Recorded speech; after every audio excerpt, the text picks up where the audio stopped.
노유진의 100분 토크. 19대 국회 마지막 국정감사가 지난주에 끝났습니다. 그래서요, 주말 연휴 동안 이번 국감을 평가하는 기사들이 많이 쏟아져 나왔는데요. 보신 분들 계실 겁니다.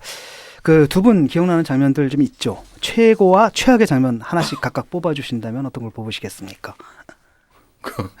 최고는 역시 저기 우리 심상정 정의당 대표가 그 노동부 국정감사 첫날 네. 양심이 있어야지, 이거가 저는 최고가 아니었나 생각하는데, 아니 꼭 무슨 당성 때문에 그런 게 아니고 객관적으로 봐서 그렇다는 거예요. 네. 이번 국감만이 아니라 19대 국회를 통틀어서 최고의 발언이었죠. 심상정 대표의 사자후. 네, 사자후. 예. 지난번에 뭐 170만 다운로드까지 200만 훨씬 200만 넘었겠죠. 예, 이거였고요. 그런데 말입니다. 한편으로는 또 이렇게 최고의 플레이를 하는 분이 있는가 하면 최악의 장면도 연출됐어요. 어느 거 뽑으시겠습니까? 노 대표님이 뭐 최악으로 보셨어요? 뭐 변형된 공산주의 하던 고영주 씨. 예. 아무래도 그렇겠죠. 지금 그 사람 변형된 정신 이상자 같아. 예. 이분이 이제 일베 영웅으로 등극하셨는데 아주 뭐 대단하시더라고요, 그냥. 저는 근데 고영주 씨 거보다 더 그랬던 게, 고영주 씨가 그런 거는 그 사람 그런 생각이나 그런 거 가져도 뭐 상관없어요. 사실 뭐 이 세상에 사람이 많으니까 온갖 사람 다 있으니까. 그런 생각 가진 게 아니라 그런 생각 그런 자리에서 얘기할 수 있는 사람 많지 않아요. 뭐 얘기할 수 있지. 언론 표현의 자유가 있는데. 근데 나는 그거보다 최경환 씨가 그 자기 운전했던 비서랑 그 뭐 이렇게 중소기업 진흥공단인가 어디에 그 취직시킨 거 있잖아요. 2천 몇백 등 한 사람을. 2299등입니다. 그게 진짜 최악 아닌가? 그거 무슨 만나기는 만났는데 뭐 청탁은 안 했다? 그 진짜. 청탁했으면 어쩔 뻔했어. 청탁했으면 그 비서를 사장시켰겠지. 그게 최악 같아, 내가 볼 때는. 예. 그래도 뭐 또 여러 가지 문제가 많았지만, 근데 전반적으로 어떻습니까? 이번 국감에 이렇게 언론에 나오는 보도에 따르면 뭐 이렇게 큰 히트가 없었던. 그건 각각께서 국가 운영을 하도 잘하셔서 그런 거지. 네, 추석 전하고 추석 후로 나뉘어져서 이루어진 면도 있고요. 또 이 국감 들어갈 때 이제 혁신위안 발표 등하고 또 김무성 변형된 오픈 프라이머리 수용 합의가 이제 추석 직후 명절 다음 변형이 유행이네. 이런 것들이 이제 있으면서 그러니까 이슈를 다 빨아먹어 버렸네. 다른 것들. 분산돼 버린 거죠. 그래서 그래도 우리 백분 토크에서는 가장 급이 되는 분과 그분의 이슈를 다뤄보겠습니다. 국정감사 마지막 날 모든 이슈를 압도하신 분이죠. 대통령께서 직접 지휘하는 역사전쟁, 바로 역사교과서 국정화 논란, 앞으로 1시간 동안 이야기 나눠볼 텐데요. 오늘 이야기 손님으로 스튜디오에 모신 분은 정의당 국회의원 5분 중에서 처음이시네, 진짜. 네, 우리 방송 처음 나오신 것 같은데. 네. 왜 그러셨는지 모르겠습니다. 청취자로는 누가 떠오르십니까? 힌트, 부드러운 카리스마. 안녕하세요. 안녕하세요. 누구세요? 정진우입니다. 누구세요? 예, 반갑습니다. 반갑습니다. 예, 지금 뭐 그 교문위가 지금 전국의 핵으로 좀 떠오르고 있죠. 예. 어떻습니까? 그쪽 분위기가. 뭐 오늘 아침에는 이 지난번에 국감하면서 마지막 마무리하다가 못했던 이른바 교육부가 새누리당에게만 대외비 딱지를 붙여서 제공했던 고교 한국사 교과서 분석 자료 이걸 내놓지 않았어요. 하루 종일 싸우고, 그리고 의원들의 3분의 1이 서명을 해서 자료 제출을 요구했는데도 불구하고 새누리당 강은희 의원이 주지 말라고 해서 줄 수가 없다. 그게 무슨 얘기예요? 그건 또. 그래서 오늘 야당 단독만으로 상임위가 현안 질의가 있었는데 교육부도 불참을 하고 여권도 불참을 해서 야당만 실컷 성토 발언하고. 성토 발언만 하고요. 그 뭐 정개특위 얘기도 뭐 나온 김에 한번 좀 해주시죠. 예, 정개특위는 지금 우리 당이 국회 이 본관 앞에서 농성을 지금 이어가고 있습니다. 비례대표 축소 반대, 그 다음에 연동제 실시. 이런데 묘하게도 현관 안쪽에는 농어촌 의원, 여야 의원 한 20여 분이 농촌 지역구 지키기. 농촌 지역의 대표성을 유지해달라. 그게 뭐 대표성이 사라지는 것도 아닌데, 그래서 유리문 하나를 사이에 두고 양쪽에서 지금 농성 중에 있습니다. 한쪽에는 농촌당, 한쪽에는 진보정당. 그렇습니다. 좀 어떻습니까? 이게 보니까 그 문재인 대표죠? 예. 문재인 대표가 뭐 하여튼 그 지역구가 줄어드는 일은 농촌 지역 지역구가 줄어드는 일은 뭐 되도록 없게 하겠다라 그 얘기를 해버렸단 말이죠. 예. 그걸 새누리당 측에서는 그걸 비례대표로 줄이는데 합의한 것으로 지금 해석을 하고 있고요. 실제로 그런가요? 않은 것 같아요. 그러니까 어제 저녁에도 선거구 획정위원회에서 뭐 전화까지 이렇게 뺏어놓고 계속된 회의를 했다고 그러는데 어제 했던 회의의 내용은 지금처럼 지역구를 246석으로 나눠놓고 하는 방안을 이야기를 했는데 결론을 못 내렸다는 거 아니겠습니까? 예. 새정치가 그 이전에 지역구를 3석 정도 늘리고 그만큼 원정수를 1% 그러니까 3명이죠. 그래서 303명으로 하는 안을 제시를 했는데 새누리에서 단칼에 거부를 했습니다. 그 쓸데없는 제안을 하고 그래 진짜. 무조건 욕만 듣고 욕만 먹고 예, 얻는 것도 없는 건데. 무조건 하여튼 비례를 축소해서 지역구를 늘려야 된다. 그래서 새누리가 이야기하는 것은 현재도 260대 40 비례를 지금보다 14석을 축소하는 거죠. 그 방안에서 한 발자국도 나가지 못하고 있습니다. 이번에 이 배경이 됐던 게 헌법재판소에서 이 위헌 판결 내린 건데 인구 그 선거구당 인구 수를 갖다가 이제 그 편차를 2대 1보다 더 벌어지면은 표의 등가성에 심각한 왜곡이 있으니까 2대 1까지 이제 줄여야 된다라는 거예요. 그리고 이 판결의 의미는 농촌 지역구를 줄이라는 얘기예요. 그렇지. 그렇죠. 지금 과대 대표됐다는 거예요. 과대 대표됐기 때문에. 근데 이제까지 사실은 농촌도 안 지키고 농민도 안 지킨 사람들이 농촌 지역구를 지키기 위해 가지고 그러니까 국회의원 지키려고 지금 새누리당이 저러고 있는 거 아니에요. 그러니까 뭐 아니 국회의원이라는 게 국민을 대표하는 것이지 땅을 대표하는 게 아니잖아. 몇 평당 한 명 뭐 이런 게 아니잖아. 그래서 이거 농촌 지역구 줄이는 것이 뭐 농촌 홀대하는 게 아니에요, 사실은. 예. 예, 그 문제는 뭐 우리가 또 나중에 그 시간이 되면 다시 취해가지고 얘기해보기로 하고요. 오늘은 이제 교과서 문제입니다, 역시. 예, 2014년이죠. 다들 기억하실 겁니다. 교학사, 한국사 교과서 사태가 났었는데, 당시 그 친일 극우 성향의 이제 교과서가 하나 달랑 튀어나와가지고 온 나라를 시끄럽게 하다가 사라져버렸죠. 지금 채택한 게 한 개인가? 없습니다. 없습니까? 하려다가 결국에 말아가지고. 결국 거기도 못했습니까? 왜냐하면 혼자 채택하면 수능이 불리해. 네. 뭐 근데 2개 채택한다고 뭐가 유리할 것 같은데. 그러니까 교학사 교과서를 채택하면 수능 사회탐구에서 불리하다. 이거 하나로 끝난 거 아니에요, 사실은? 네. 근데 그거 그냥 받아줬으면 어땠을까 싶기도 해요. 차라리. 최근에 장관이 했던 이야기가 그렇습니다. 당신들 2013년 교학사 교과서 파동 때 너무했어. 한 권도 채택되지 못하게 만들었다는 걸 이야기하는 거죠. 그래서 이제 그 결론이 교과서를 국정교과하고 나머지 다 없앤다 이거죠. 그렇지. 지금 이제 교학사 사태가 드디어 새로운 모습으로 다시 돌아온 셈이 돼버렸는데요. 그러니까 교학사 교과서가 이제 국정교과서가 되는 거죠. 그래서 나머지 교과서는 다 없어지는 거야. 네. 이제 이 검정제가 사실상 미군정화에서도 검정제였어요. 그랬던 것이 박정희 유신 때 국정으로 와서 국정으로 된 겁니다. 그래서 뭐 아시다시피 박정희 정권 1974년 이후에 이 나온 국정교과서는 유신 한국적 민주주의라 그래서 찬양하고 양복을 수입하면 우리 체형에 맞게 고쳐 입어야 된다. 그래서 그걸 옆에다 메이지 유신하고 비교표까지 만들어 가지고 시험 문제 출제하고 차이점과 공통점. 그렇습니다. 우리 냈다 그렇게 그 역사를 배운 세대야 우리가. 안녕하세요. 정의로운 대한민국을 꿈꾸는 조광래 중고차의 대표 조광래입니다.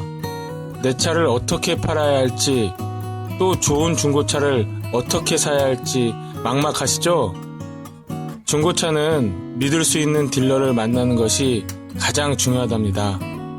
그래서 여기 조광래 중고차가 정직하고 투명한 거래를 약속합니다. 대표번호 1800-9538 한 번 더 1800-9538 고맙습니다. 그 검정으로 전환된 게 언제죠? 어느 정권이죠? 검정으로 본격적으로 전환된 게 2009년이죠. 2009년. 이제 7차 교육 과정에 따라서 그렇게 된 건데. 그럼 2009년이면 그 얼마 안 됐습니다. 한 8년. 지금 얘기하시는 거는 이제 바로 현안이 된 국사교과서. 국사교과서. 다 그렇고 네. 일반 교과서는 네. 2003년부터. 네. 2009년이면 그 이명박 2008년 이명박 정부 때 국사교과서, 역사교과서가 본격적으로 이제 검정제가 됐죠. 그 7차 교육 과정이 만들어진 게 이제 김대중 정부 때 7차 교육 그렇습니다. 과정이 기획이 되어서 집행된 게 이명박 정부 때 와서 집행이 된 거예요. 교육이란 거는 그런 거니까. 예전에 우리 저 산업화 때는 아주 창의적이고 상상력이 풍부한 교육이 별로 필요가 없었거든요. 그냥 단순 기술만 빨리 습득해서 나가면 됐어요. 그렇기 때문에 별 문제가 없었는데 이 교육과정 개편이 왜 이루어졌냐면 이제 창의성을 요구하고 상상력을 요구하는 사회이기 그러니까. 때문에 지식 기반 거기에 사회에 맞추기 대비한. 위해서 네. 다양한 교육을 실시할 수 있어야 된다 해서 그때부터 교육과정이 개편되고 2008년부터 검정제도가 국사에서도 본격적으로 실시됐죠. 이걸 갖다 다시 이제 산업사회로 돌려놓은 거야. 그렇습니다. 박정희 시절로. 예. 참 자기들이 딱 머리 한 개네. 내가 얘기했잖아. 세계 한 개는 내 머리 한 개. 박근혜 대통령은 주로 하는 일이 아버지 제사 지내는 일이라고. 근데 이게 그러다가 이 검정 교과서가 나오면서 이제 다양한 시각을 가진 교과서와 필진들이 참여해서 그렇지만은 아무렇게나 쓰는 건 아닙니다. 이 교육과정이라는 것이 명확하게 이렇게 좀 이 성립이 되어 있고 지필 기준이 있잖아요. 그 교육과정에 따라서 지필 기준을 엄격하게 만들어요. 그리고 지필을 하게 되면은 검정 심의를 합니다 또. 그리고 여러 몇 단계를 거쳐서 만드는데 그때부터 이제 본격적으로 2011년 정도부터 문제 제기를 하죠. 이 수구라고 부르는 분들, 이른바 이제 뭐 자기들이 애국 세력이라고 자칭 부르는 애국 분들이 세력. 그렇습니다. 그래서 2013년에 이제 교학사 교과서를 내놨는데 아까 말씀하셨다시피 0% 채택률이 된 거죠. 시장에서 완패한 거잖아요. 이게 네. 검정 체제라는 거는 품질 관리는 국가에서 하고 그게 이제 검인정 아니에요. 그죠? 이 교과서의 최소 품질 기준 이거를 규격을 정해줬고 그거에 맞게 출판사들이 필진을 구성해서 써서 납품하면 그걸 심의해서 그 기준에 맞는지를 검토한 다음에 기준에 들어오는 것들만 검인정 교과서로 인정을 해주면 일선 학교에서 역사 선생님들이 어느 책이 좋은 책인가 이렇게 해서 본 다음에 마음에 드는 걸 회의를 해서 골라가지고 교장 선생님 결제를 맡아서 구입하는 거잖아. 결정해가지고. 그러니까 제가 지금 2011년 이전에는 그럼 교과서가 하나였나요? 역사 교과서가? 2009년 이전에는 국사 교과서는 하나였죠. 국정이요. 그러니까 그때는 이 근현대사가 있었고 한국사가 있었어요. 네. 그래서 이걸 나중에 합해가지고. 합쳤죠. 그래서 한국사로 통일을 했습니다. 한국사로 통일했고 그게 이제 2011년 이후에 들어오니까 몇 가지가 되냐면 7개인가요? 8개인가요? 예. 7개죠 아마? 7개. 7개였습니다. 교학사까지 8개 아니에요? 예. 그리고 이제 교학사본 2013년에 문제가 됐을 때 8개 종류였죠. 그런데 이제 교과서 논쟁에서 사실상 교학사 교과서가 전문가들로부터 그리고 국민들로부터 완전히 참패를 당했지 않습니까? 근데 그걸로 끝난 게 아니라 그러고 나니까 이걸 어떻게 해서 역사 교과서를 자기들이 이야기하는 애국 세력의 입장에서 만들 것인가 이것을 이야기하다가 2013년 9월에 김무성 새누리당 대표가 주관해서 만든 근현대사 연구교실이 생깁니다. 국회 안에. 국회의원들이 모이는 거. 국회의원들만 100명이 가입을 한 최대 새누리당의 조직이죠. 그리고 원외위원장들도 19명이 가입했고 그러는데 이 모임의 자문위원이 누구냐. 우리가 이야기하는 뉴라이트 계열의 학자라고 이야기하는 이배용 한국학중앙연구원장. 이분이 새누리당 중앙선대본 위원이었어요. 그리고 이제 2011년에는 역사교육과정 개발 추진위원장으로 가장 심각하게 문제되었던 민주주의를 자유민주주의로 바꾼 장본인입니다. 이배용 한국학중앙연구원 원장이요. 그리고 이제 2013년 5월에는 5.16 쿠데타를 기념하는 5.16 민족상 사회부문상을 수상했죠. 그리고 나서 곧장 한국학중앙연구원장으로 취임했어요. 모든 게 5.16과 통해. 그렇습니다. 그리고 이제 거기에 이 근현대사 연구교실 김무성 대표가 주관하는 이 모임에 일본 타자로 와서 교육을 시킨 강연자가 누구냐? 이명희 공주대학교 교수.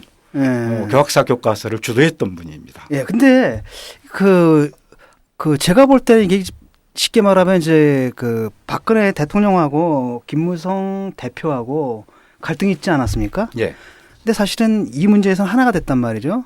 근데 이게 이제 단지 그냥 전술적으로 이렇게 제휴하는 수준이 넘어가지고 그 이전부터 각자 다른 트랙으로 좀 준비해 온 게 만난 건가요? 그건 또 두 분의 아버지가 동병상련. 동병상련인가요? 동병상련이 아니지 동지적 결속이지. 동지적 결속이고. 이 주범은 박근혜 대통령이에요. 예. 이제 김무성 대표도 이제 공동정범 차원으로까지 올라가고 있지만 이건 이제 형법에서는 공모에 의한 공동정범이라고 그래. 예. 예. 공모에 의한 그 이론을 만든 사람이 고영주 씨야.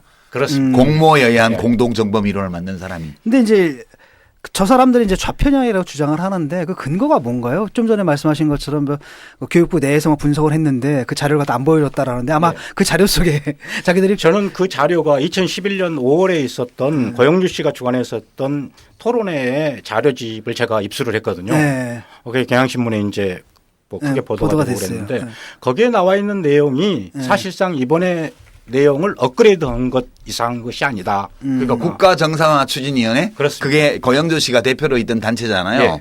우리나라가 비정상 국가인가? 이거 지금 망언해가지고 문제가 되는 이 사람이 지금 그렇습니다. 그렇지. 아니 이제 이 국가정상화 추진위원회 지금도 있죠, 그죠? 네, 고영주 씨가 방통위원장으로 가면서 위원장만 내놓고 다른 내놨죠. 분이 위원장으로. 그러니까 지금 국가가 비정상이라고 인식하고 있는 거 아니에요, 이 사람들이. 그러니까 박근혜 대통령도 비정상의 정상화 이러잖아요. 맞아 떨어지는 겁니다. 그게 그거구나. 근데 그 박근혜 대통령의 인식 자체가 이 고용주라는 사람의 인식하고 같은 거니까. 싱크로율 지금. 95% 이상. 싱크로율 이 95%. 정당 한심한 예산과 관련된 논리도 고영주 씨가 제공했는데 나중에 한교안 당시 법무부 장관이 가로챘다. 서로 다투고 있어요. 네, 그런 거고 그 이전부터 이 국가정상화 추진위원회를 만들어서 자기 생각과 다른 사람은 무조건 공산주의자로만 생각하는 무조건 빨갱이다. 네, 이분이 2011년 5월 달에 했던 토론회에서 두 가지 목표를 분명하게 제시해요. 교과서와 관련해서. 하나는 한국사가 필수 과목이 되면 반드시 국정화를 추진한다. 그리고 그 이전에 검정제였을 때는 가능한 한 많은 검정제 교과서를 만든다. 그렇게 해서 2013년에 교학사본 교과서가 만들어졌는데 참패를 당한 거죠. 그래서 한국사가 그 이후에 필수 과목이 되고 그러니까 이제는 본래의 목표대로 국정으로 전환해서 추진하고 있는 겁니다. 참. 근데 이제 구체적으로 저 사람들이 좌편이라고 주장하는 근거들이 있잖아요. 그래서 내세우는 근거들이. 예. 이번에 청와대에서도 그 발표하면서 그 얘기를 하더라고요. 정부 수립을 뭐 어쩌고저쩌고 그런 얘기 있잖아요. 제일 중요한 기준이 예. 2011년 5월 토론회부터 지금까지 나온 가장 중요한 기준이 딱 하나인 것 같아요. 뭐요? 1948년 8월 15일을 건국절로 부르지 않는 세력은 무조건 빨갱이다. 역사적 빨갱이단이고 빨갱이다 이겁니다. 그러니까 그 점에서 무엇이 파생이 되냐면은 왜 이승만을 추앙하는 글을 쓰지 않느냐. 왜 이승만을 국부로서 인정하지 않느냐. 왜 이승만을 자꾸만 친일 행적을 해서 폄훼하느냐. 이것이 가장 중요한 논점이에요. 그 다음에 무슨 김일성의 보천보전투를 싣고 그 다음에 김원봉을 역사책에 싣고 그러면서 왜 누구는 안 실었고 이런 것은 아주 부차적인 것이고 가장 중요한 것이 1948년 8월 15일을 건국절로 봐야 된다는 것.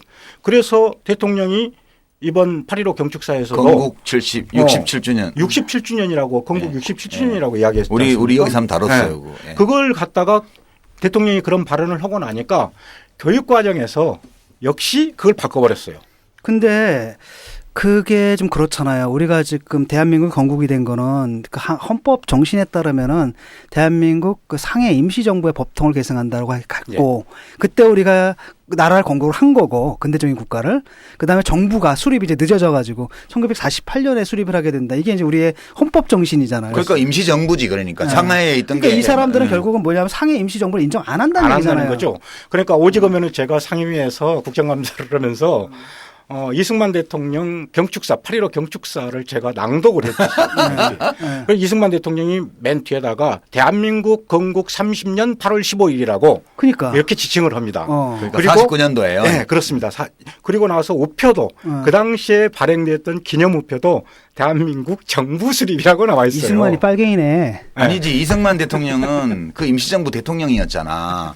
그러니까 자기가 자기를 빨갱이라고 할 수 그렇지. 없었나? 이승만 대통령 이해가 돼요. 그냥 본인이 임시정부 초대 대통령이었기 때문에 그거는 뭐 당연한 거고. 그러니까 우리가 되게 지금까지 배운 거 우리가 좌편향 교과서로 배웠구나. 그런데 유신 때도 그렇게 배웠는데 왜냐하면 1919년에 건국이 되고 정부가 없었기 때문에 임시정부가 수립이 됐고 예. 그 임시정부의 임시자를 뗀 진짜 정부를 수립한 게 1948년도니까 1919년부터 1948년도까지는 국가는 있으나 정부는 없는 상태. 그렇습니다. 우리가 되게 그렇게 배웠고 헌법 전문에 나와 있는 내용이 그거 아니에요? 그렇습니다. 그러니까 그것 자체를 부인하는 근데 거죠. 그 위헌이잖아요. 근데 어떻게 대통령이 위헌 발언을 할 수가 있어 공식적으로? 이게 말이 돼? 그게 그러니까 지금 그 배경이 뭔가면은 48년도에 대한민국이라는 나라도 생겼고 그다음에 조선인민민주주의공화국도 생겼는데 북쪽은 건국이라고 하는데 왜 여기는 아니. 내 얘기 들어보세요. 네. 건국이라 안 하고 정부 수립을 하고 이렇게 격화시켜서 평화하느냐라는 건데 그 이북 따라가자는 말이에요. 아, 그렇죠. 그래서 지금 상해 그 임시정부를 인정하지 않는 두 당이 있어요. 조선노동당하고 새누리당. 그러니까 그런 아니, 거예요. 건국이다라는 건 뭐냐면은 북한에서는 다른 나라를 건국한 거란 거잖아요. 그러니까 사회주의 헌법 자체가 사회주의 국가를 만들었으니까 자기들은 그냥 건국이라 하는 거고. 그러니까 걔네들은 뭐냐면은 그 대한민국 상해 임시 정부의 법도 있지 않는 거죠. 그렇지. 그러니까 지금 그렇지, 친북인 국가가. 거야 정부가. 뉴라이트가 친북을 하고 있는 거지. 그 사람들 기준에 따르면. 하여튼 이승만 대통령의 경추사를 제가 예로 들었는데 네.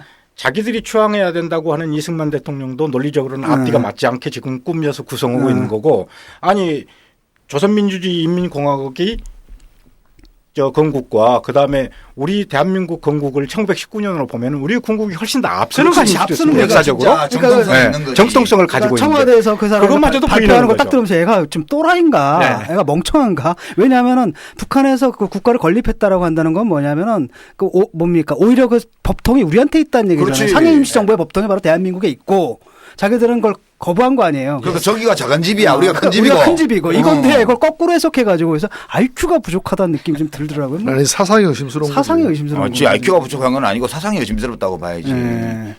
그 이제 우리가 농담 삼아요. 자기 아버지도 남로당 하더니 이게 뭐 좀 라고 농담을 할 수도 있어요. 그리고 그 보천보 전투를 긍정적으로 서술했다 그러는데 네.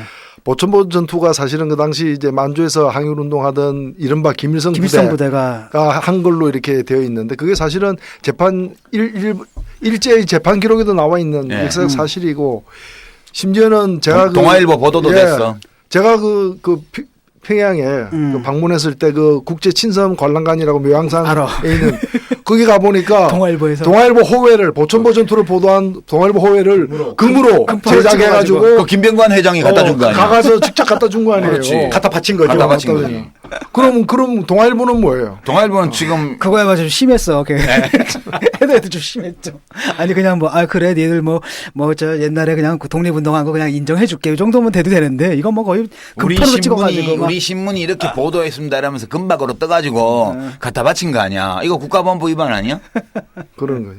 그러니까 이건 고무 찬양하냐 이거? 역사적 사실은 사실대로 기록을 해야 되는 거죠. 그러니까 이거 고무동조 찬양한 거 아니야? 또 하나가 이제 또 듣다니까 뭐 김대중 노무현 정부를 긍정적으로 서술했다 뭐 이렇게 얘기 나오는데 제가 볼 때 뭐 긍정도 아니고 부정도 아니고 그냥 지나가면서 얘기한 것 같은데. 그렇습니다. 예. 그러니까 현대사를 기술하면서 그 정권이 생겼던 것은 부인할 수 없는 역사적 사실이기 때문에 그 정부가 표방했던 정부의 슬로건과 그 정부의 탄생 이걸 이야기한 거죠.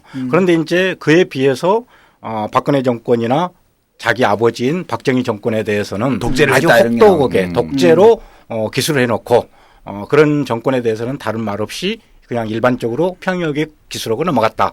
그리고 박근혜 정부는 지금 역사적 소명을 받아서 엄청나게 정말 비정상을 정상화로 바꾸기 위한 노력들을 진행하는데 그 부분에 대해서는 언급을 하지 않았다. 교과서에는 아직 못 나오지. 현직 그렇습니다. 대통령이 나올 수가 아니 없지. 예전에는 조선시대에도 왕이 다스리던 시대에도 왕은 살아있을 그렇지. 때 사초를 열어보지 못했잖아요.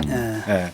그런데 지금 대통령을 자기들 의도대로 기술을 하는 것은 다시 유신으로 돌아가서 유신 시대의 교과서를 만들어라. 이렇게 이런 쓰라는 거지. 김대중 노무현 정부는 빨갱이 정부였다. 아니 대한민국의 정통성이 심각하게 흔들렸던 잃어버린 10년이었다. 이렇게 쓰라는 얘기야.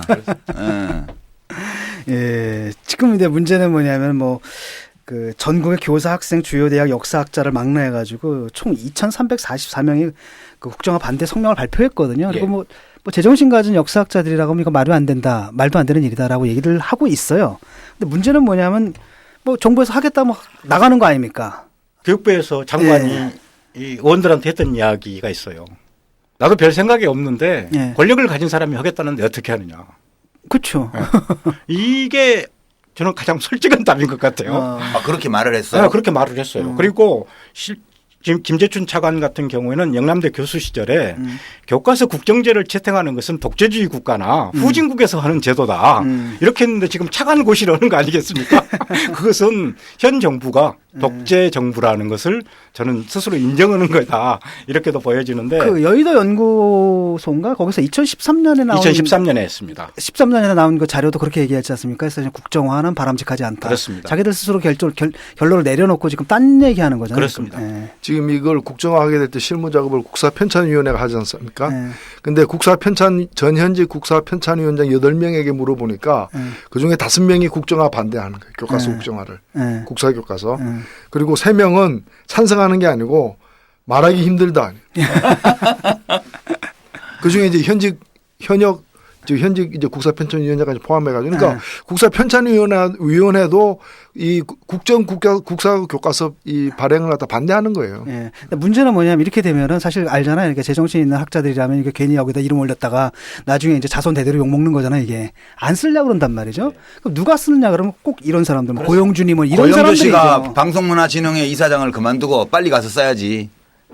그런 뉴라이트 계열의 학자들만이 참여해서 예. 만드는 교과서가 될 겁니다. 그렇죠. 그러면은 거기에는 뭐 정말 식민지 근대화론부터 시작해서 온갖 얘기가 다 들어오겠죠. 온갖 이야기, 독재, 옹호 예. 뭐 이런 이야기가 나오리라는 것은 불을 보듯 뻔한 것이죠. 예. 이미 교학사 교과서에서 우리가 다 한 차례 봤죠. 우리는 증명했지 않습니까? 그래서 그 쓸 교과서라는 게 교학사 교과서보다 낫지 않을 거라는. 예.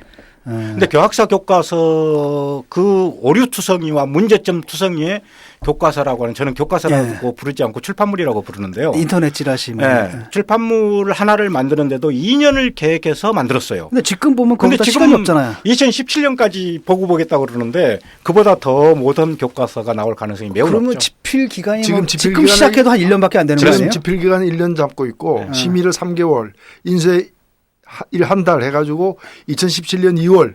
그러면 물러나는 달이잖아. 내가 그러니까 퇴임 기념으로 하나 들고 이제, 아버지 제가 해냈습니다. 그러면 그 다음 날부터 이제 이것도 고치기 위해서 또 이제 작업에 들어가. 이거 진짜 조심해야 돼. 제가 나의 한국 현대사라는 책을 한 1년 걸려서 썼는데 1년 걸려서 너무 서둘러 쓰다 보니까 초세가 나가고 나서 오탈자를 포함해서 많은 기술 오류가 발견이 돼 가지고요.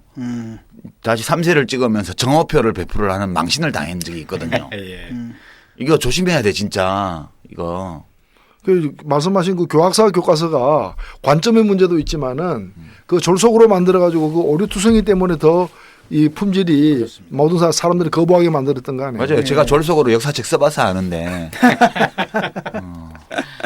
예, 근데 이제 문제가 이게 여론이에요. 왜냐하면 그 교학사 교과서 때는 여론이 뭐 압도적이었잖아요. 근데 왜 여기서 여론이 지금 반반으로 갈리고 있거든요. 표면상으로는 왜 이런 사태가 벌어지죠?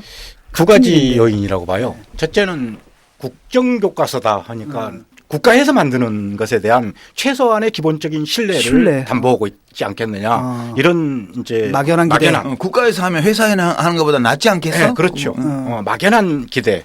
그다음에 하나는 여러 종류가 있어. 그러면은 하나만 갖고 오면은 애들이 공부하기도 쉽고 시험 보기도 쉽을 거 아니야. 라고 하는 40대 정도의 학부모들의 견해가 실제적으로 그렇게 나오는 것을 제가 들었어요. 근데 그건 천만의 정말 큰 오산입니다. 그렇죠. 왜냐하면은 여러 종류의 교과서가 교육과정에 근거해서 나오게 되면은 공통된 부분을 중심으로 시험을 치러도 문제를 보게 됩니다. 그런데 한 종류만 나오면은요, 여러 다양한 견해들이나 연대나 이런 것들을 쫙 해서 나오면은 예전에 우리가 국사 공부, 지금도 학생들은 국사를 암기 과목으로 이해하거든요. 태정태대 문단대 꼬아가지고 내잖아요. 문제를 그래서 꼬아가지고. 암기주.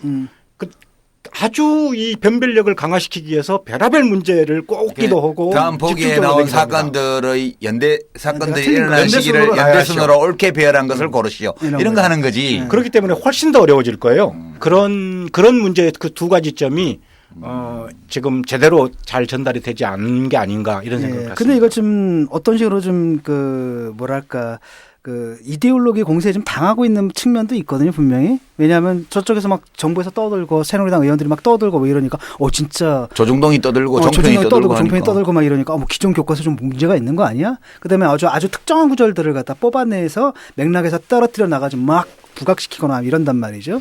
이제 그런 부분이 곧 이제 색깔시 덧칠하기인데 사실은 뭐 주체 사상을 북한식으로 그대로 긍정적으로 기술했다. 기술했다. 네. 근데 긍정적으로 기술한 게 아니라요. 주체 사상이 어떤 관점에서 주체 사상이 나왔고 주체 사상이 북한 주민에게 어떤 해악을 끼쳤는가가 곧장 하나의 문장으로 연결이 돼서 나와요. 제가 찾아봤고 오늘 아침에 상임위원회를 할 때도 다른 의원님들도 그걸 찾아가지고 계속 낭독을 하고 그랬었는데 그런 것뿐만 아니라 이 주체 사상 문제뿐만 아니라 모든 것이 다 그렇습니다.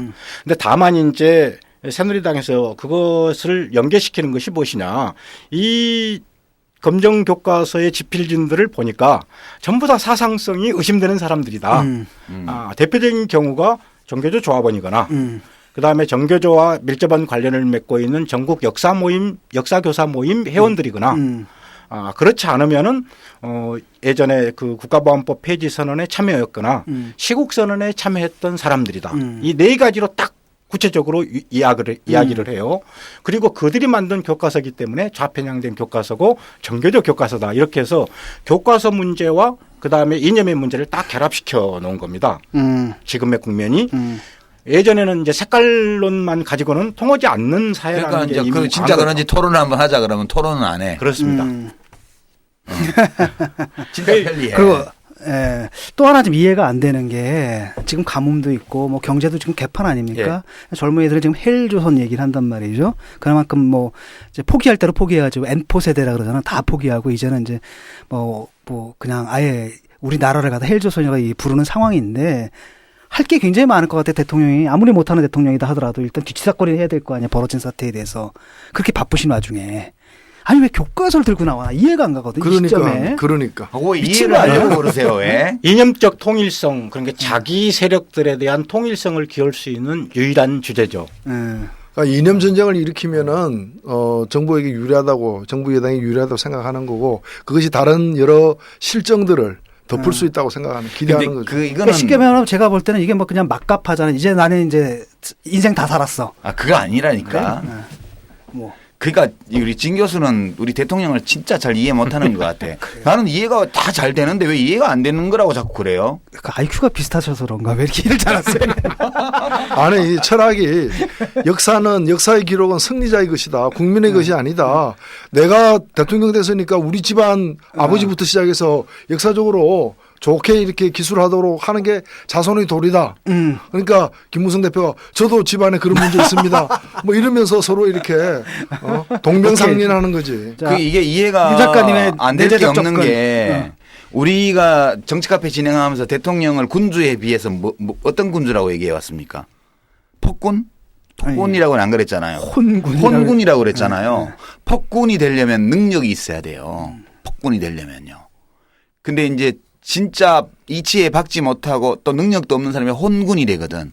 혼미하다 할 때 혼자예요. 혹은 어두울 암자를 써서 암군이라고도 하고요. 이게 혼군의 특성이 뭐냐 하면 할 줄 아는 영역이 별로 없기 때문에 자기가 할 줄 아는 거에만 관심을 가지는 거예요. 예, 의전. 그러니까 의전하고 권력투쟁, 아버지 제사 지내는 거 이런 게 박근혜 제사. 대통령이 잘하는 거예요. 나머지 경제, 뭐 가뭄 대책 뭐 이런 거 몰라요. 민생 이런 거 알 수 없어. 일자리.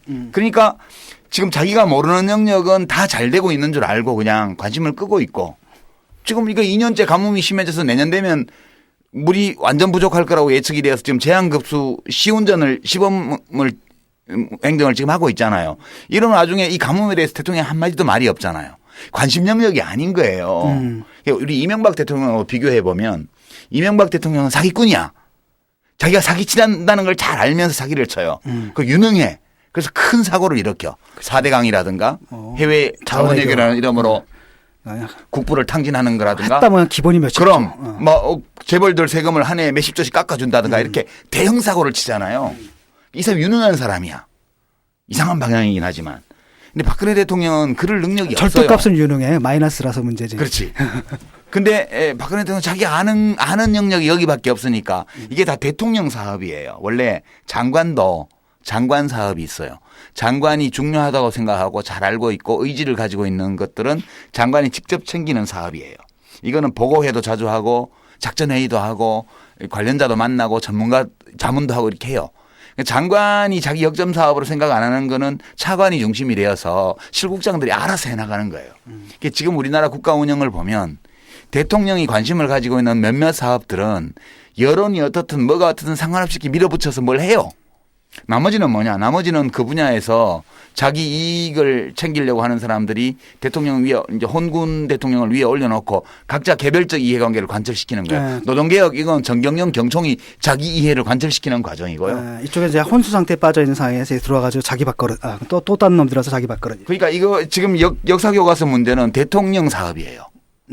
그렇게 되면 다 이해되잖아요. 교육부 총리의 소신과 상관없어요. 교육부 차관의 평소 지령과 관계없어요.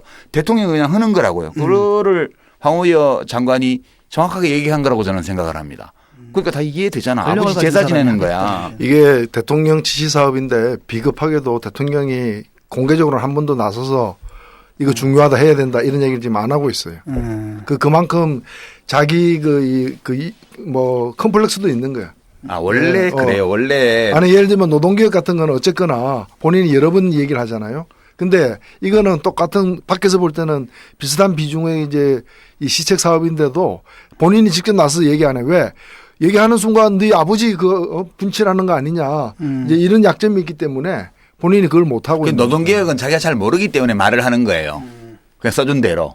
이거는 뭔지 자기가 잘 알기 때문에 말을 굉장히 조심하는 거라고. 저는 그렇게 거꾸로 해석해요. 그러면 다 이해가 되던데. 그러니까 하여튼 어떻든지 간에 그 결과가 나중에 되면은요. 자기들과 생각이 다른 사람들 그러니까 뉴라이트나 일베의 전 국민화 이게 이루어지는 것이 사실상 나중에 나타날 수 있는 전 교과서의 국정화, 전 인민의 일배화 뭐 이런 거죠 지금. 아니 전 인민의 일배화 될 가능성은 없고요. 문제는 뭔가면은 이게 우리도 국정교과서 세대지만. 그럼 우리 국정교과서에서 다 배웠어. 근데 왜 우리는 멀쩡하게 자라났느냐. 그 대신 좋은 참고서 엄청나게 많이 봤거든. 좋은 참고서를. 그러니까 국민이 지출이 늘어나는 거예요, 이게. 아니, 근데 우리가 교과서 고등학생 때 유신 교과서로 배웠잖아요. 교과서로 수업을 하면서 쉬는 시간에 다 뒷담을 깠다고. 그치. 야, 이거 말도 안 된다, 그지? 이러면서 대구 사투리로. 야, 오늘 배운 거 있잖아. 니 그거 말 된다고 생각하나? 야, 목소리를 낮춰가지고. 야, 우리 형이 가던데 박정희 독재자라 카더라. 이러면서 뒤에서 뒷담 다 까면서 시험에 나오면 이래 쓴다. 이래 써야 되고. 사실은 아니란다 이러면서 다 하는 거예요. 고영주 씨가 주도했던 그 국가정상화 추진위원회 토론에 바로 그런 내용이 그대로 나와요. 아, 그래요? 원인이 뭐냐? 좌파 선동 때문에 국정교과서를 가지고 잘 공부를 해왔는데 나중에 머리가 커가지고 대학 들어가서 해방전후사 인식, 해전사 시대로 나오더라고요. 해전사 시대 해방전후사가 한 곳만 나와도 되는데 해방전후사를 읽고 학생들이 경도되고 그래서 우리 역사를 그때부터 굴곡의 역사, 치욕의 역사, 오욕의 역사로 자학사관이 싹 탔다. 그러다 보니까 모든 근현대사를 연구하는 젊은 학자들 대부분이 전부 다 그 해전사 시대로서 영향을 받은 사람이다. 자학사관에 젖어 있다. 그렇습니다. 예. 그래서 자학사관이 아니라 그야말로 자부심을 가질 수 있고 애국할 수 있는 교과서를 만들자. 이게 취지예요. 자부심 좀 가질 수 있게 좀 해줘. 근데 이런 이야기도 합니다. 재미있는 게 이 고등학교 때까지 국정교과서를 가지고 공부하던 사람들이 왜 갑자기 대학 들어와서 그 많은 운동권 학생으로 변했는가. 책 딱 한 권 역사 교과서 고등학교 국정교과서와 관점이 다른 역사 교과서 딱 한 권 읽고 다 무너진 거잖아요. 더 말할 필요도 없이 무조건 운동권 학생으로 되었다는 거예요. 그 분석도 있어요. 네. 그러니까 교과서가 너무 형편없었어. 교과서가 얼마나 후졌으면 그렇게 그렇지. 네. 그런 국정교과서로 다시 돌아가겠다는 거 아니겠습니까? 예, 근데 재밌는 건 그 자학사관이란 말이 있잖아요. 예. 이 표현을 갖다가 몇 군데서 썼는데 하나가 일본 우익들이 예. 아베 같은 애들 그럼 있잖아요. 아베하고 똑같은 그다음에 거예요. 그 독일 같은 경우에 예. 그렇고 또 우리나라도 있는데 이게 특성이 이른바 역사 수정주의라 그러잖아요. 그 독일 민족당이라고 헌법재판소가 해산시킨 당 있잖아. 네. 거기서 그런 용어 썼지. 그러니까 얘네들이 이제 그 역사 수정주의라 그래가지고 공식적인 역사관이 아니라 그 구파들의 이런 애들이 들고 나올 때 나오는 게 바로 항상 그 히틀러 자학사관. 나치 시대 때도 두 가지만 국정화였잖아요. 역사하고 생물. 그 생물은 아리안족의 우수성을 우생학을 그렇죠. 가르치고. 우생학을 가르치기 그래서 위해서. 나중에 유대인 대학살이라는 걸로 끔찍한 결과가 초래됐었죠. 근데 이걸 갖다 왜 이 시점에 지금 이 드라이브를 거는지 모르겠어요. 아니 통선 그게 다른 6개월. 거 할 줄 아는 게 없어서 그렇다니까. 그래요, 진짜? 아니 그러니까 지지율은 사실은 또 유리하잖아요. 이렇게 이념적으로 결집을 시키게 되면. 이렇게 바라보고 계시는 분들이 있었어요. 그러니까 이념의 무기는 언제든지 저쪽에서 꺼내들려고 할 때마다 꺼내들 수 있는 무기인데 그것이 잘 통용되지 않는다. 그런데 이념이 무기가 가장 잘 효과를 미칠 수 있는 숙주가 뭐냐? 우리나라 국민들이 가장 크게 관심을 갖고 있는 게 중에 하나가 교육이다. 그 중에 교과서 문제를 딱 결합시켜서 이렇게 몰고 나간다면은 총선과 대선 사실상 모든 준비 마친 거 아니냐. 차명진이가 그 얘기를 했지. 이렇게 이야기하는 분도 있어요. 차명진이라고 왜 옛날 노동운동 하다가 그 별명이 구로동 까치였는데 새누리당 김문수 씨하고 국회의원 같이 전향해서 가서 새누리당 국회의원 2번인가 뭐 한 사람 있잖아. 그 SNS에 뭐 위대한 최고 존엄께서 이 교과서 문제의 를 터뜨려 가지고 완전히 전국을 다 정리해버린 신의 한 수를 두셨다 이런 거 올려놨잖아. 그 옛날 노동운동 할 때도 되게 싸가지 없이 굴더니. 그러니까 이제 신의 한 수라고 부르는 거예요. 예. 그 닭짓을. 그렇게 보는 역시. 분들도 있어요. 닭들끼리 모이면 그게 신의 닭들끼리. 한 수가 되는 거야. 근데 사실상 이게 그 교과서 문제가 오랜 하여튼 자기들 나름대로의 이 계획에 의해서 지금 막 터진 건데 실제적으로 오늘 지금 올바른 역사 교과서라는 네이밍으로 지금 보시 국정교과서 이름을. 예.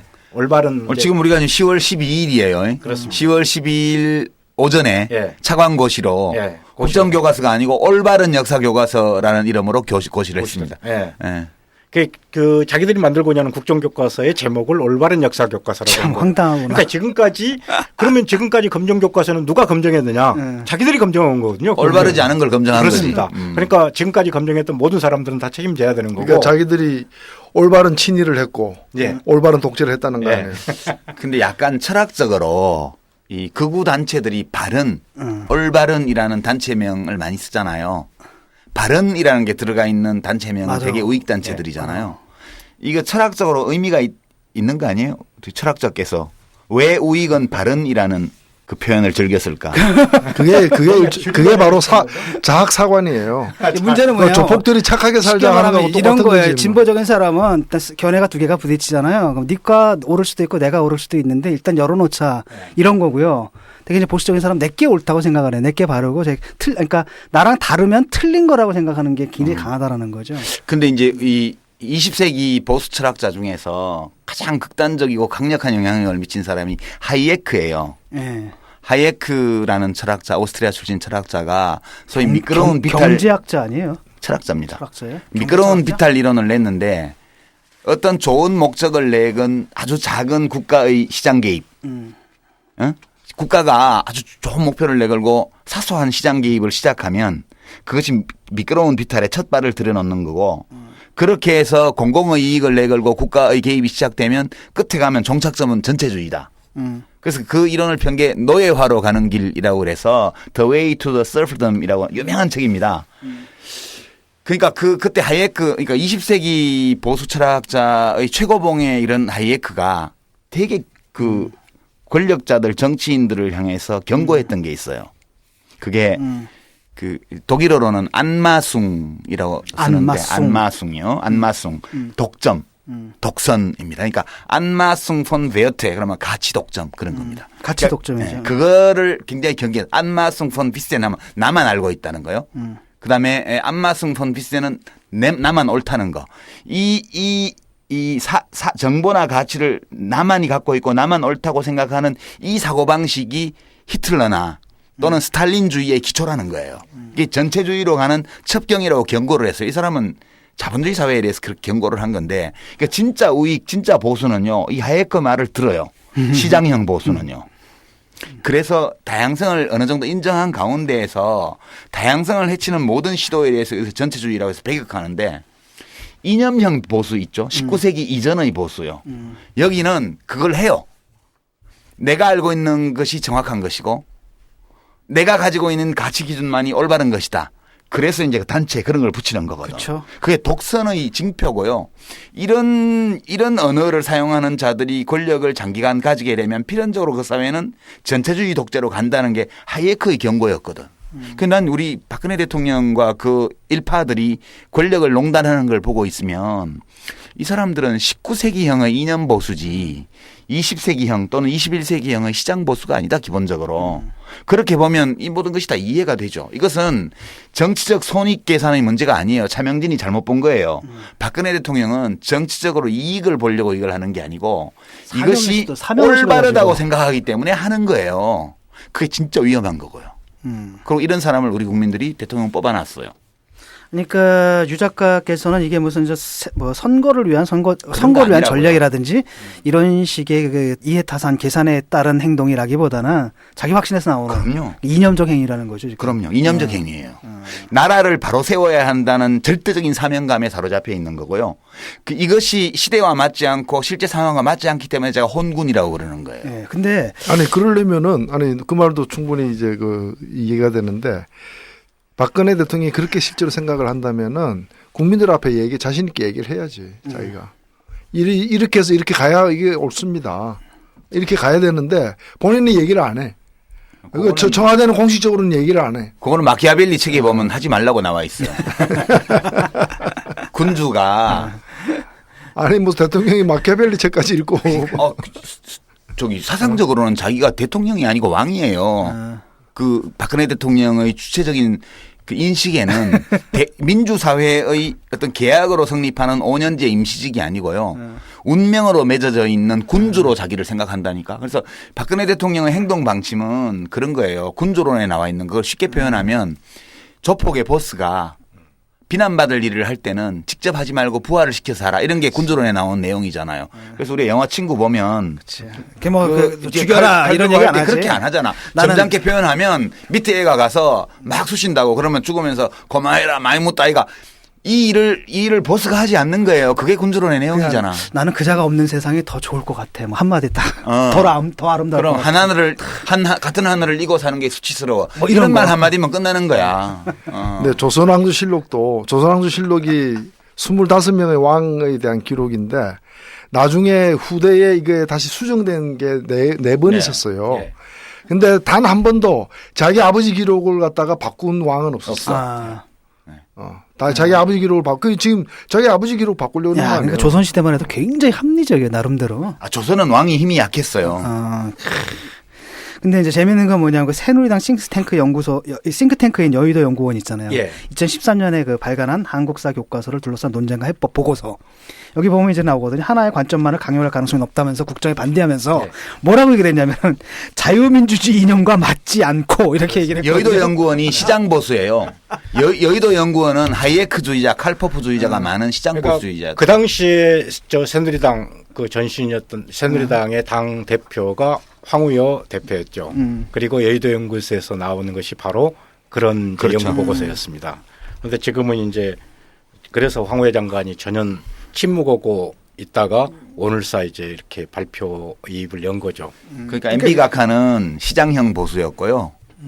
우리 지금 박근혜 각하는 이념형 보수예요. 그러니까 둘이 아주 달라요. 재미있는 게 뭐냐면 이제 싱크탱크다라고 하면 이제 생각을 하는 기관이잖아요. 당에서. 뇌에 해당하는데 뇌에서는 자유민주주의 이념에 맞지 않는다라고 얘기를 하는데 명령을 안 듣는 거야 지금 심체가. 그러니까 좀비 상태죠.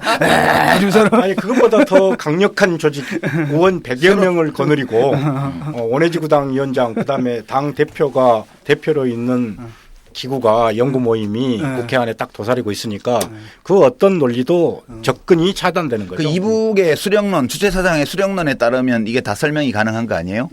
그게 수령론 일종의 코퍼러티즘인데 주체사상이라는 게 사회이론으로 보면 그러니까 인민들부터 지도자까지 신체 기관별로 자기 임무가 있어서 이른바 사회유기체론이라는 사회유기체론이지. 그러니까 수령은 뇌수라는 거 아니야.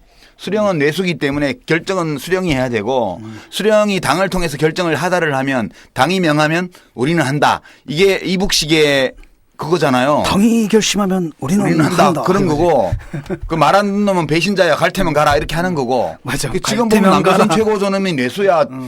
박근혜 여의도 연구소가 뇌수가 아니고 박근혜 대통령이 뇌수예요. 수령이니까. 이 수령이 결정을 하면 당은 결정을 따라야 되고 당이 명하면 당원은 하는 거야. 그러니까 그런 차원에서 이미 다 모든 준비를 마쳤어요. 국정화에. 아니 근데 아무리 그래도 그렇지 이게 말도 안 되는 짓인데 그런데 이제 쉽게 말하면 민족 동질성을 회복해 가는 거지 우리가. 아니 그러니까 오케이 웬만한 문제는 이게 뭐 그 편을 가를 수가 있다라고 하는데 사실 이 역사관 문제는 그러니까 보수 내에서도 극히 일부의 극단적인 사람들의 생각이잖아요. 네. 또 어떻게 이런 사람들의 생각이 의원들 전체를 줄 세우는 이런 논리로 사용될 수 있는지. 왜냐하면 새누리당 의원들 중에서 좀 정신이 좀 박힌 사람들 같은 경우 이거는 보수의 관점에서 좀 아닌 것 같다라고 얘기할 수도 있는 거잖아요. 또 대부분의 사람이 그렇게 얘기를 해야 정상인 거고. 국정감사 들어가기 전에 언론에서 새누리당 교육문화체육관광위원회 위원들을 대상으로 해가지고 국정교과서 문제에 대해서 의견들을 비공개적으로 물었을 때요. 네. 그런데 그중에서 한 절반 정도가 굉장히 우려를 표명한 의원들이에요. 그런데 딱 한마디에 대통령 의지지. 그다음부터는 딱 조선일보, 중앙일보도 그 검정 강화예요. 국정이 아니고. 그 한나 아렌트가 쓴 예루살렘의 아이히만 생각 안 나요? 알아요. 왜 극소수 대통령을 포함한 극소수의 비정상적인 사람들이 한 판단인데 이게 왜 관철되는가? 그게 결국 히틀러의 홀로코스트를 연구를 할 때 그 연구의 방향이 두 가지예요. 하나는 원래 전통적인 연구 방법은 누가 왜 명령을 이런 결정을 했고 명령을 내렸는가 이걸 주로 탐구했고 그 다니엘 골드버그인가 하는 사람이 90년대에 하버드에서 젊은 박사가 논문을 쓴 이후로 바뀐 게 그 명령이 왜 집행되었는가. 왜 관철될 수 있었는가. 네. 왜 그게 이제 이른바 히틀러의 자발적 사형 집행자들이라는 제목으로 히틀러스 독일어는 프라이빌리게 볼런터리 프로시큐터. 그러니까 그 히틀러의 자발적 사형 집행인이라는 제목으로 나온 그 다니엘 골드버그의 책이 그걸 다룬 문제예요. 이렇게 터무니없는 학살 명령이 왜 집행되었느냐라는 거예요. 이 집행하는데 가담한 사람도 왜 가담했냐는 거예요. 그게 한나 아렌트가 아이히만이라는 80대 노인이 잡혀와서 이스라엘 그 정보기관한테 붙잡혀서 이스라엘 압송돼서 예루살렘에서 재판을 받을 때 그걸 보고 쓴 책 아니에요. 거기 보면 아이히만이 놀랍도록 성실하고 평범한 사람이에요. 그 사람은 단지 자기의 직분에 맞게 국가에서 내려온 명령을 수행했을 따름이라고 계속 얘기를 해요. 그러니까 인간은 합리화하지 못할 일이 없어요. 이걸 이제 아렌트가 바날르티라고 표현을 했어요. 그러니까 악의 비속성 평범함. 또는 우리가 보통 악의 평범함으로 번역을 하는데 평범함보다는 통속성. 비속성에 좀 가깝고요. 악의 비속함이고 이 악의 비속함의 원인이 뭐냐 하면 자기 머리로 생각하지 않는 거라고 그랬어요. 그래서 악하지 않은 사람도 자기 머리로 생각하지 않으면 악에 가담하게 된대요. 새누리당 국회의원들을 보고 있으면 이 아렌트의 이 예루살렘의 아이히만에서 아렌트가 얘기했던 게 그대로 떠오르고 저는 이거는 비속한 거다. 한나라당 새누리당 국회의원들의 태도는 그냥 비속한 태도예요. 예. 그런 거지. 자, 이제 문제는 벌어졌고요. 그다음에 이제 공식까지 됐단 말이죠. 그러면 이제 어떻게 막을 것인가 하는 문제가 남았어요. 뭐 시민사회에서는 이미 저항을 하고 뭐 촛불 집회도 지금 벌써 열리고 있고 여기저기 성명서들이 나오고 있는데 그 국회 차원에서는 어떤 일들이 좀 준비되고 있습니까? 사실상 국회 차원에서는 어제 오늘 아침부로 끝났지. 모든 게 사실상 상임위 차원에서 교육 상임위 차원에서 할 수 있는 일은 끝났어요. 네. 뭐 나오라기도 안 나온 상황이니까 이건 이제 다른 어떤 정치적 사안까지를 연계해서 이 정부의 이런 역사 독점 관련한 논의를 문제를 다른 문제와 연계시켜서 국회 운영 전반의 문제로 확대해서 하는 것밖에는 없죠. 그리고 시민들에게는 우리 국민들에게는 왜 이 정부가 이렇게 역사를 독점해서 국정화를 하려고 하는가에 대한 취지를 지금은 정확하게 그리고 많이 알리는 외에는 다른 방법이 없는 것 같아요. 왜냐하면 이 정부는 지금 오늘 행정예고를 해서 부분고시를 했기 때문에 20일간의 이제 기간이 지나면은 그냥 그대로 추진하는 겁니다. 그 21일간 동안 뭐 하는 겁니까? 입법 예고 기간 입법 예고한 때 여론을 수렴한다는 거죠. 형식적인 절차는. 그런데 올해 들어서 국정화 관련된 그렇게 뜨거운 논란이 있었음에도 불구하고 제대로 된 여론조사 한번 하지 않았고 교육부가 그리고 공청회나 토론회 같은 것도 하지 않았어요. 문재인 씨가 뭐 그러니까 토론하자 그러니까 그것도 김무성 씨가 네. 좀 거부했잖아요. 거부하고 그러니까 2주 동안 있다 그냥 가겠다는 얘기잖아요. 그렇습니다. 그러니까 지금 국편위원장이 역사 교과서를 국정화하면은 국사편찬위원회에서 주관을 해서 거기서 만들 거거든요. 그러면 국편위원장은 김정배 위원장인데 아까 말씀드렸듯이 50 전두환 정권 시절에 유신을 미화했고 50항울 정권을 정의로운 사회 구현을 위해서 탄생한 정권이라고 미화했던 장본인이에요. 그리고 국사편찬위원회에서도 누가 담당을 하느냐. 편수부에서 담당하는데 이 편사부장이 진재관 씨라고 이 양반이 교육과정 연구를 하던 분이에요, 지금. 교육부 의뢰에서. 그래서 교육부에서는 1차 연구, 2차 연구 이렇게 나눠가지고 하면서 그 중간 과정에 있는데 그 사람을 갑자기 편사부장으로 지금 임명을 했어요. 그것은 편사부장이 국정교과서를 개발을 주관하는 담당자가 될 것이기 때문에 미리 딱 박아놓은 거죠. 그러니까 이미 작전은 다 세워졌고. 네, 이미 오픈 세트는 다 마련돼 있다는 거죠. 그러니까 이제 국사편찬, 대한민국의 국사편찬위원회가 이제 일제 식민지 조선사 편수회 비슷하게 되는 거죠. 예. 그죠. 그러니까 가장 비근은혜로 이번에 국정감사에서 새누리당 의원에 의해서 이 밝혀지고 제기됐던 문제인데요. 이 동북아 역사재단이라고 있지 않습니까? 네. 이 일본과의 역사회공 문제와 중국 동북공정에 대응하기 위해서 만들어놓은 네. 이 동북아 역사재단이 미국 의회 조사국에서 한사군과 관련된 자료를 요청해 왔는데 한사군과 관련된 자료를 준 내용이 뭐냐? 그건 동북공정에서 이야기하고 있는 그 내용 그대로의 지도를 줬어요. 네. 갖다가. 네. 그러니까 이 정부가 어느 정도의 실력을 갖추고 있는가? 그리고 어떤 사람들에 의해서 유지되는가 그리고 운영되는가 이 면이 단순하게 역사교과서 하나뿐만이 아니라 역사 문제를 바라보는 그리고 대하는 이 정부의 태도와 일처리 방식을 보면은 그냥 드러난다는 거죠. 참 한심하네. 동북공정에 대응하기 위한 논리와 실천을 하라고 만들어 놓은 단위가 동북공정을 옹호하는 그러니까. 그런 지도를 미국 의회 조사국에 줘서 미국 의회 조사국에서 사이트에 올려놓고 있잖아요. 아, 황당하네요. 예. 동북공정에 대해서 중국에서 그러니까 시진핑이 박근혜 대통령을 후하게 대접 안 할 수가 없는 거야 지금. 중국 방문하면 보기만 해도 좋아 죽겠는 거야 지금. 막 미소가 막 확 번지잖아 보면. 이 교학사에서 만든 책이나 잘못된 책의 내용들이 뭐냐면은 이 예전에 우리나라에 일본군인대가 갑자기 들어올 수 있었던 게 동학농민 전쟁 아니었습니까? 동학농민 전쟁을 토벌했다고 나왔어요. 네. 우리 교과서에 동학농민군을 토벌했다. 네, 시선이 이제 그건 철저하게 일본을 주체로 인식해서 온 거잖아요. 그리고 그러니까 식민지 수탈이라는 말을 우리는 수없이 들었지 않습니까? 걔들은 수출이야. 수출로 나와 있어요. 그러니까 이제 그 시선이다라는 게 우리의 시선이 아니라 일본 우익의 시선으로 쌀을 강제 공출해서 여수항에서 집하해가지고 일본으로 싣고 갔는데 그거를 쌀을 수출했다. 그러니까 한국사가 아니라 일본사 그것도 굉장히 우익적 관점의 그러니까 일본사죠. 조선사 편수회라는 거지. 일제 때의 조선사 편수회. 예, 그렇군요. 그러니까 식민지 근대화론이 다른 거겠습니까? 식민지 시대에 우리가 많은 이 근대화에 있어서 도움을 받았다. 이 논리인 거예요. 그렇죠? 그러다 보니까 그런 과정을 거쳐서 대한민국이 건국되었다. 이렇게 바라보고 그러니까 있는 거기에 그러니까 그렇기 때문에 일제 그 협력했던 거 친일파들은 국가 건국의 공헌자들이다. 뭐 이런 식의 국가가 성립되기 전에 일제에 협조한 거기 협조함으로써 때문에 대한민국에 해를 끼친 게 아닌 거야. 그렇죠. 산업에 기여했다. 그런 점에서 이제 박근혜 대통령하고 김무성 대표하고 딱 맞아떨어지는 거지. 그런 것들이. 예.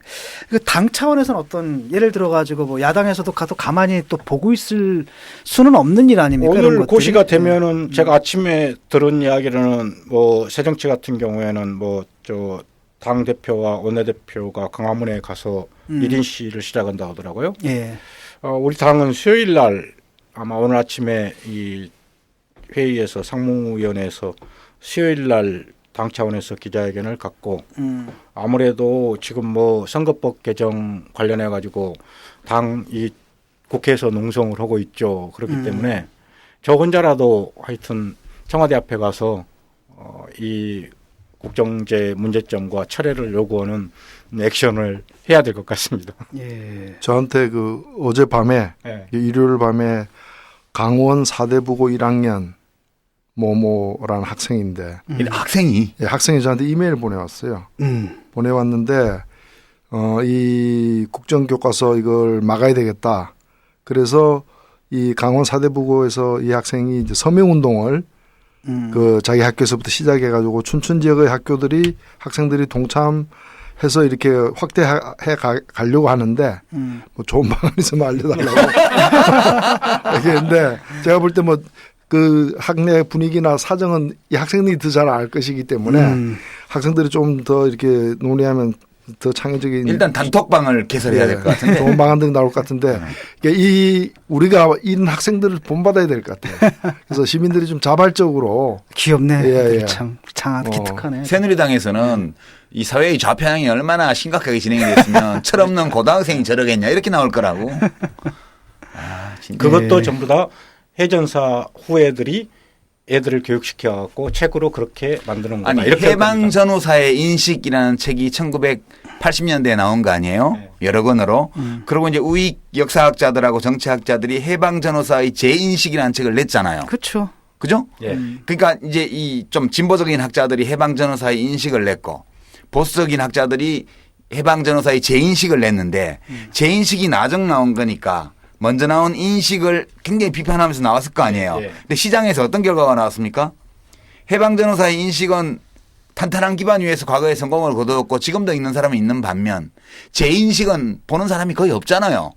그 보수라는 게 뭐예요? 이 18세기, 17세기 보수는 왕정을 지키는 게 보수고 시장화를 하는 게 진보였지만 19세기 이후에는 시장을 지키는 게 보수고 뭔가 국가가 개입해서 그걸 바로잡는 거를 진보라고 그러잖아요. 근데 우리나라 보수는 어떻게 된 게 시장에서 경쟁에서 참패를 했으면 창피하고 쪽팔린다고 생각을 하고 더 노력을 해서 자기의 시각을 반영한 더 재미있고 흥미진진한 역사책을 써서 대중에게 어필할 생각을 안 하고 편하게 앉아서 국가 권력 가지고 이렇게 앉아서 먹으려 그래.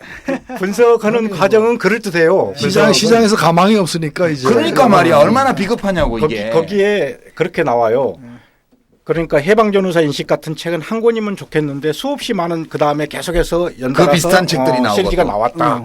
자기들도 비슷하게 내세요 계속. 그러니까. 그렇게 분석해 놓고 있거든요. 그만큼 많이 읽었다는 거예요. 그렇지. 그러면 왜 그만큼 많이 읽었느냐. 고등학교까지의 역사를 잘못 배웠기 때문에 그런데 갈증을 느끼는 거 아니겠습니까? 그래서 많이 읽은 건데 그걸 이제 다른 형태로 호도는 거죠. 아, 지들도 재밌는 걸 쓰면 될 거 아니야. 그러니까 왜 안 쓰고 지랄이야. 이런 국정교과서 만들어서 소용이 없는 게 박근혜 전후사 인식 이런 게 또 나온다니까.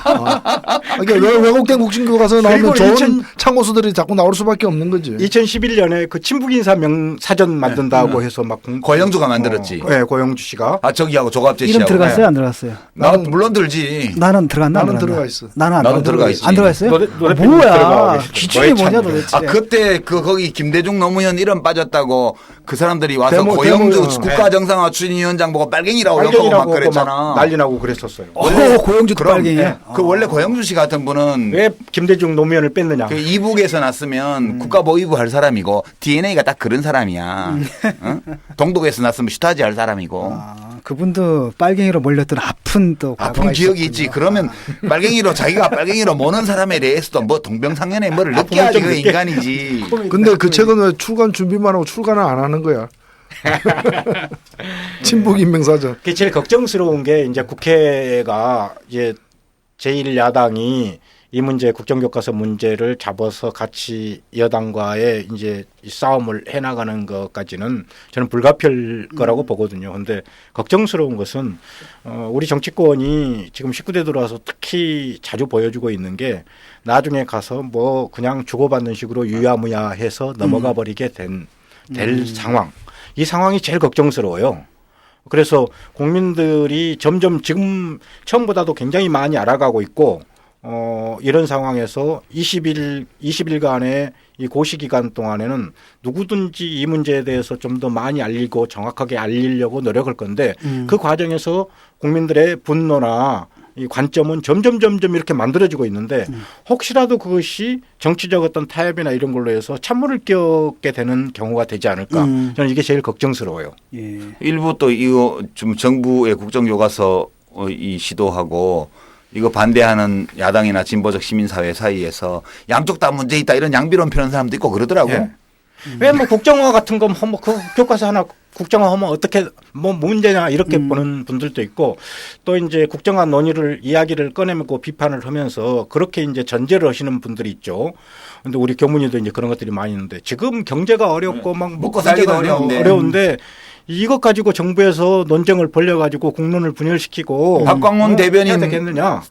대변인 논평이 그거여서 나는 아침에 그거 보면서 굉장히 분개했는데. 그러니까요. 그런 이런 천박한 이게 한나라당이 과거에 새누리당이 야당 시절에 정부에서 뭔가 역사바로 세우기나 과거사 진상규명 같은 거 할 때마다 경제도 어려운데 논리로. 대통령이 경제는 신경 안 쓰고 맨날 이념 전쟁만 하냐 그 논리 아니에요? 예, 예, 그렇습니다. 그래서 조선일보 사설도 그렇게 쓰여 있어요. 저는 오히려 왜 그런 청와대가 민생 문제보다 이런 문제를 자꾸 들고 나오는지 모르겠다는 아니 근데 식으로 그 해가지고. 궁금하긴 해요. 왜 갑자기 이 순간에 왜 갑툭 튀잖아 이거. 할 줄 아는 게 이거밖에 없어. 그렇다고 내가 설명을 그렇게 했는데. 아니 그 수건 사업이라니까. 수건사. 예. 퇴임 대통령 전에 사업이야, 자기가 해야 될 어떤 가업이라고 생각하는 거예요. 그래서 끌어올렸던 국민 여론을 그 경제 문제 먹고 사는 것도 뭐 급보고 그러니까 이제 이쯤에서 정리하자 이렇게 넘어가 버려. 그러니까 그 논리가 큰 죄를 짓는 거죠. 먹고 살기도 힘든데 국민들이 대통령이 왜 이런 교과서 문제 가지고 문제를 일으키냐라고 논평하면 야당에 대해서 그 논평이 그냥 돌아온다니까 나중에. 나중에. 예. 야, 너 국민들이 먹고 살기도 힘들다며. 그렇게 대통령 논평하고 니들은 왜 싸우는데? 그러니까 그런 논평은 진짜 같이 쓰는 우물에 침 뱉는 거야. 그거는. 그 물을 자기도 마셔야 된다고. 예. 오히려 먹고 살기 힘든 문제를 잠시 잊고 이념에 좀 몰입하자 그 얘기지. 청년 일자리 안 만들어진다고 난리치지 마라. 지금 이념 전선이 지금 위험하다 뭐 이런 식이지. 예. 지금 뭐 즉 일각에서는 정부 예산안과 연계하겠다 하느냐 마느냐 또는 해서는 된다 안 된다. 새누리당에서는 벌써 그래서는 안 된다라고 막 또 얘기하고 있거든요. 그 문제는 어떻게 됩니까? 제1야당 같은 경우에는 처음에 내부에서 그런 이야기가 아주 공개적으로 제안된 걸로 알고 있습니다. 그런데 오늘 아침에 최고위원의 이야기를 들어보니까 거기까지는 좀 더 지켜보자 이렇게 나갔다고 그래요. 그래서 대단히 걱정스럽고 그런 점에서 뭔가 싸움을 이 지속화시키고 좀 더 이 끌어올릴 수 있는 이런 뭔가의 계기들이 여기저기서 계속 만들어져야 될 것 같아요. 일단은 이게 이제 입법 사안이 아니기 때문에 예. 국회 내에서 그 처리를 국회가 할 수 있는 일이 없어요. 연기할 수는 없는 없어요. 거죠. 예. 결국 시민사회에서 맞서 싸워야 된다는 그렇습니다. 얘기잖아요. 네. 그러니까 그렇다면은 이제 야권하고 그다음에 우리 시민사회, 그다음에 아까 그 기특한 학생처럼 예. 이런 그 바닥에서 올라오는 어떤 저항의 목소리들이 좀 있어야 될 것 같고 또 지금 잘 몰라가지고 국정화에 찬성하는 그 일부 여론이 있지 않습니까? 그 그분들에게 다가갈 수 있는 어떤 전략도 좀 필요한 것 같아요. 뭔가 좀 잘못 알고 있는 부분들 있잖아요. 그렇습니다. 그 그래서 부분들 어떻게 알려낼 것인가 하는 것도 좀 정치권에서 다른 해줘야 할 집회라든가 중요한 이런 중요한 것이 아니라 네. 좀 더 차분하게 국민들에게 그런 것을 설명해주고 의도가 무엇이고 어떤 결과로 나타날 것인지 이것이 얼마나 위험한 생각인지 그리고 이 정부가 얼마나 이걸 잘못하고 있는지를 좀 차분한 목소리로 알려줄 수 있는 그런 방법들도 많이 찾아야 될 것 같아요. 근데 그 어떻게 보세요? 만약에 이게 우리 만약에 1년만 늦추자고 1년만 요거를 어떻게 싸워가지고 1년만 늦추면 그러면 넘어가는 거잖아요. 이제 정권 교체를 한 다음에 우리의 역사관으로 국정교과서를 써보는 거지. 근데 우리 역사관이 통일이 되나? 그게 문제지. 대통령은 역사관으로 써보면 되는 거지. 문제는 이쪽은 통일이 안 된다는 게 문제지. 저쪽은 하나가 있는데. 근데 이게 지금 2017년 2월 달에 교과서를 새로 발간하겠다는 거 아닙니까? 그건 현실적으로 좀 어려울 거예요. 그러니까 이런 이야기도 지금 공공연하게 흘리고 있는데 그 이전까지 인쇄물이 갖춰지지 않으면은 인쇄를 하고 준비하는 동안에 먼저 앞부분 단어는 전부 다 인터넷이나 이런 걸로 그래서 프린트해 쓰게. 파일로 내려보낼 수 있다. 웹하드에 올려놓고 학교별로 알아서 다운받아 프린트해라. 그런 이야기까지 지금 공공연하게 흘러나오고 어. 있습니다. 참 재미있죠. 참 황당한. 근데 결국 사실은 이게 이제 시대착오적이기 때문에 설사 자기들이 이 사람들이 억지로 한다 하더라도 그 다음에 정권이 바뀌면 이제 또 이제 그러지 마요. 시대착오적이라고 현실이 안 될 것 같아. 요새 현실은 되는데 사도의 그 대사가 있잖아. 너는 존재 그 자체가 영모다 이렇게 있잖아. 우리가 그 존재 자체가 시대착오인 대통령도 뽑았는데 다른 뭐 어떤 일이 일어나지 말라는 법이 어디 있어요. 다 일어나요. 그러니까 이게 뭐 오래 갈 수는 없는 거잖아요. 뭐 역사적으로 뭐 일시적으로 이렇게 후퇴가 있다 치더라도 이런 것들이 온다 하더라도 그렇지. 사실 오래 갈 수는 없는 건데 결국 이 낭비잖아요. 이거. 사회적 비용을 사회적 비용을 너무 많이 쓰는 거잖아요. 지출하는 거죠. 그 대통령이 개인 돈 내는 게 아니니까 상관이 없어요. 참 쓸데없는 짓들 참 많이들 하십니다. 어떻습니까? 뭐 마지막으로 이제 마무리로 우리 이제 시민들이나 우리 청취자 여러분들께 이 문제에 대해서 좀 한 말씀 해주시죠. 참 역사를 독점하는 결과는 나치 히틀러 정권이나 일본 제국주의에서 우리가 확실하게 봐왔고 가장 가깝게는 유신 독재를 미화하고 오공화국을 찬양하는 데서 봐왔습니다. 그리고 잘못된 역사관이 교과서를 만들었을 때 어떤 모습으로 나타나는가 하는 것은 교학사 교과서를 통해서 우리가 충분히 봐왔어요. 그런 점에서 본다면은 정말 지금 이 문제가 아무것도 아닐 것이라고 생각해서는 안 되고 정말 국민의 생각을 다양한 생각들을 다 거세시켜버리고 단 하나의 생각만 역사에 대해서 갖게 하겠다는 거 아니겠습니까? 이것은 총칼로 하는 독재보다도 훨씬 더 강한 독재이고 잘못이라고 생각하거든요. 그래서 우리 이 방송을 들으시는 국민들이나 우리 당원들 그다음에 모든 분들이 이 문제에 관심을 가지고 한 목소리로 이에 대한 반대를 외쳐주셔야 됩니다. 그랬을 때만이 이 정부의 이 독주를 그나마 조금 막을 수 있는 여건이 생긴다고 봐요. 최선을 다해서 하여튼 싸워서 이런 역사적 그 퇴보가 이루지 않게 하는 것이야말로 보통 시민이 가질 수 있는 가장 좋은 역할이지 않겠습니까? 예. 이게 혹시 어떤 깊은 뜻이 있어서 하는 거 아닐까 박근혜 대통령이 문득 그런 생각이 나는데 우리가 통일이 절대 과제잖아. 박근혜 대통령이 특히 요즘 통일 대박론도 펼치고 통일을 하려면 북한 주민들의 심정을 우리가 이해를 해야 될 거 아니에요. 그러니까 우리 사회를 점점 더 북한하고 비슷하게 만들어 보는 거지. 이질감을 극복해서. 네, 그래갖고 우리가 북한 동포에 대한 이질감을 극복할 수 있도록 이런 속 깊은 대통령의 뜻이 혹시 이런 아닐까? 생각을 좀 해봐요. 사실은 대꾸도 안 해주네. 하도 말 같잖으니까. 50 먹으면 말이죠. 50 넘어가면 웃기려고 하지 마. 그 미덕이야. 내가 알지. 물론 이제 뭐 박정희 대통령이 뭐 여러 가지 문제는 있지만 나름대로 뭐 경제 성장을 한 부분에서 우리가 또 평가할 부분이 있잖아요. 그 후로 이제 전두환 아무리 깡패 짓을 했지만 나름대로 또 그 경제를 갖다 국가 주도 경제에서 시장 경제로 넘겨주는 어떤 역할들을 좀 했고, 그다음에 노태우도 물태우지만 뭐 북방 정책이라든지, 그다음에 김영삼도 여러 가지 뭐 금융 실명제, 뭐 하나회라든지, 그밖에도 역대 대통령들이 다 이렇게 뭔가를 좀 하나씩은 해왔다고 생각을 하거든요. 근데 문제는 뭐냐면 이명박 정권 때부터는 이게 과거로 가는 것 같아요. 이렇게 보면은 이렇게 그 정부 삽들고 결국 이제 과거로 가는 게 맞아요. 개발도상국으로 갔고 그 다음에 이어가지고 박근혜 정부는 이제 개발 독재 시대로 가는 거죠. 정치 사회 구조 자체를 갖다가 그러니까 상부 구조에서 이제 또 그걸로 돌아가는 것 같은데 언제까지 이렇게 가야 될지 모르겠어. 어쨌든 잃어버린 10년이란 말이 옛날에 저 사람들 했었는데 우리 정의당이 뭔가 결단을 내려서 뭘 해야 돼. 예. 뭘 할 수 있는지 모르겠지만. 예, 알겠습니다. 훌륭한 지도자는 역사를 바꾸고 저열한 권력자는 역사책을 바꾼다. 멋지네. 멋있죠. 백분 토크에도 출연했던 역사학자죠. 전우용 교수가 최근 이 사태와 관련해서 본인 트위터에 쓴 글이거든요. 그럼 다시 한번 해봐. 훌륭한 지도자는 역사를 바꾸고 저열한 권력자는 역사책을 바꾼다. 예. 그렇죠. 어쨌든 대통령이 역사책 집필하는 나라 참 그렇죠. 이게 전우영 교수가 직접 만들어낸 말이에요. 그런 것 같아요. 야, 이런 멋진 말을. 네. 위기는 참 명언을 낳네요. 또. 저도 보고 굉장히 좋은 거라고 생각을 했어요. 예, 우리 청취자 여러분들 뭐 저열한 권력자, 뭐 교학사 수준의 권력자, 와 함께하는 삶이 좀 짜증은 나시겠지만 그래도 그러니까 교과서 이외의 거는 다 걷어서 불태우겠다는 얘기가 같은 얘기예요. 분석인 아니 요즘은 불태우지는 않고 폐직 공장으로 그러니까 어쨌든 뭐 퇴임하시면서 아버지 제상에다 딱 그 책 한 권 올려놓을 수 있는. 그렇지. 아버지 드디어 이뤘습니다. 예, 같은 자기 가족사를 갖다 한국사로 만들려는 분들이 너무 많아. 그거는 어제 진중훈 교수가 SNS 남긴 멘트잖아. 그렇죠. 그것도 멋있는 말이라고 생각해. 구분을 좀 했습니다. 자기 족보하고 좀 국사하고는요. 자, 오늘 방송 여기까지 하겠습니다. 오늘 나와주셔서 너무나 감사합니다. 고맙습니다. 네, 수고하셨습니다. 예, 정진웅 의원님 수고하셨습니다. 예.